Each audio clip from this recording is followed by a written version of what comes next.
Waiting.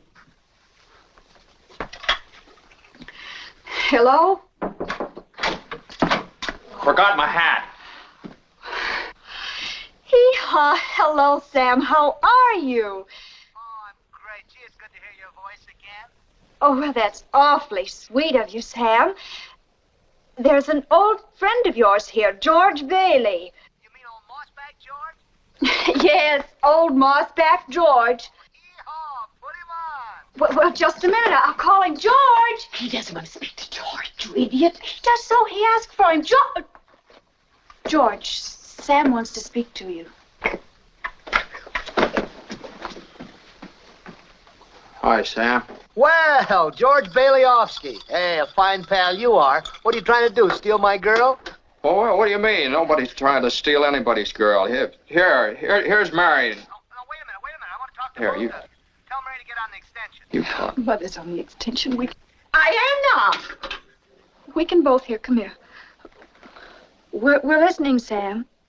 Well, look, I have a big deal coming up that's going to make us all rich. George, do you remember that night in Martini's bar when you told me you'd read someplace about making plastics out of soybeans? Chili beans. Shut up, will you? You remember, out of soybeans. Yeah, soybeans, yeah. Well, listen, Dad snapped up the idea, and he's going to build a factory outside of Rochester. How do you like that? Rochester? Well, why Rochester? Well, why not? Can you think of anything better? Well, I don't know. Just why not right here?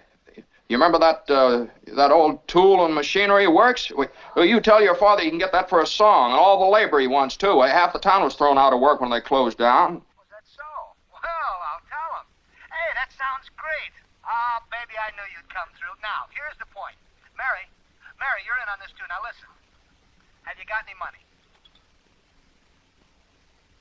Money? Yeah. Well, a little. Well, now, listen. I want you to put every cent you've got into our stock. Do you hear? And, George, I may have a job for you. That is, unless you're still married to that broken-down building and loan. Well, this is the biggest thing since radio, and I'm letting you in on the ground floor. Oh, Mary. Well, I'm here. Will you tell that guy I'm giving him the chance of a lifetime? Do you hear? The chance of a lifetime. He says it's the chance of a lifetime. Now, you listen to me. I don't want any plastics, I don't want any ground floors, and I don't want to get married ever to anyone. You understand that? I want to do what I want to do. And you're...